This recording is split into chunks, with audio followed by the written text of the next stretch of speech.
Hi friends, welcome back to home cook with Ansar YouTube channel. இன்றைக்கி நம்மளோட சேனலில் என்ன பார்க்க போகிறோன்னு பார்த்தீங்கன்னா, காரசாரமான ஒரு தக்காளி சட்னி ரொம்பவே சிம்பிளான ஒரு மெத்தடில் எப்படி பண்ணுறதுன்னு பார்க்கலாம். வாங்க வீடியோக்குள்ளே போகலாம். வீடியோக்குள்ளே போகிறதுக்கு முன்னாடி ஃபஸ்ட் டைமே என்னோட வீடியோஸ் பார்க்குறீங்கன்னா home cook with Ansar YouTube சேனலை சப்ஸ்கிரைப் பண்ணி அப்படியே பக்கத்தாடி உள்ள பெல் ஐக்கானையும் ப்ரெஸ் பண்ணிக்கங்க. நான் அப்லோட் பண்ணுற சின்ன சின்ன ரெசிபிஸ் உங்களை வந்து சேர்றதுக்கு ரொம்பவே ஹெல்ப்ஃபுல்லாக இருக்கும். நம்மளோட சேனலில் பார்த்தீங்கன்னா எல்லாத்தோட வீட்லையுமே நார்மலாக இருக்கக்கூடிய இன்க்ரீடியன்ஸ் வச்சு மட்டும்தான் புதுசான ரெசிபிஸ் ரொம்ப டேஸ்டியாகவும் ஹெல்த்தியாகவும் பண்ணிகிட்டு இருக்கோம். என்னோட சேனலை நீங்கள் ஃபாலோ பண்ணுறதா தான் உங்கள் வீட்டு சமையலுக்கு என்னோட ரெசிபிஸ் ரொம்பவே ஹெல்ப்ஃபுல்லாக இருக்கும். இப்போது தக்காளி சட்னி பண்ணுறதுக்கு வேண்டி ஒரு கடாயில் 2 டேபிள் ஸ்பூன் ஆயில் ஊற்றி ஆயில் நல்லா சூடாகி வர ஸ்டேஜில் காரத்துக்கு தகுந்த மாதிரி காஞ்ச மிளகா சேர்த்து கொடுத்து கூடவே நம்ம எடுத்து வச்சிருக்க தக்காளியும் சேர்த்து கொடுத்து கூடவே ஒரு 6லேருந்து 8 வரை சின்ன வெங்காயம் வெள்ளைப்பூண்டு தீமே ஒன்றா சேர்த்து கொடுத்து நல்லா வதக்கிக்கலாம். தக்காளி நல்லா வதங்கி தக்காளியோட தொளி நல்லா உளிஞ்சு வர ஸ்டேஜ் வரை நம்ம நல்லா வதக்கிக்கணும். அப்போ தான் தக்காளி சட்னி ரொம்பவே டேஸ்டியாக இருக்கும். இப்போ பார்த்தீங்கன்னா நம்ம ஆட் பண்ணி கொடுத்த இன்க்ரீடியன்ஸ் எல்லாம் நல்லா வதங்கிருச்சு. தக்காளியுமே நல்லா வதங்கி தொளியெல்லாம் நல்லா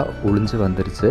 இப்போது நம்ம இதை ஒரு மிக்ஸி ஜாருக்கு சேர்த்து கொடுத்து ஹீட்டெல்லாம் அடங்கினதும் நல்லா பேஸ்ட்டாக அரைச்சி எடுத்தோம்னா சூப்பரான தக்காளி சட்னி தயாராகியாச்சு. இப்போது நம்ம இதில் உப்பு சேர்த்து நல்லா மிக்ஸ் பண்ணி சர்வ் பண்ணிக்கலாம். இந்த தக்காளி சட்னி பார்த்தீங்கன்னா ரொம்ப சூப்பராக மேட்ச் ஆகுது. எதுக்குன்னு பார்த்தீங்கன்னா கோதுமை தோசைக்கு இது ரொம்பவே சூப்பராக மேட்ச் ஆகும். கண்டிப்பாக நீங்கள் ட்ரை பண்ணி பாருங்கள். உங்கள் வீட்டில் கோதுமை தோசை சுடுறதா இருந்தால் இந்த சட்னியை ட்ரை பண்ணி வச்சு சாப்பிட்டு வீடியோ பிடிச்சிருந்தா லைக் பண்ணுங்கள், ஷேர் பண்ணுங்கள், கமெண்ட் பண்ணுங்கள். மறக்காமல் இந்த மாதிரி சின்ன ரெசிபிஸ்க்கு வேண்டி home cook with Ansar YouTube சேனலை சப்ஸ்கிரைப் பண்ணிக்கங்க. டாடா.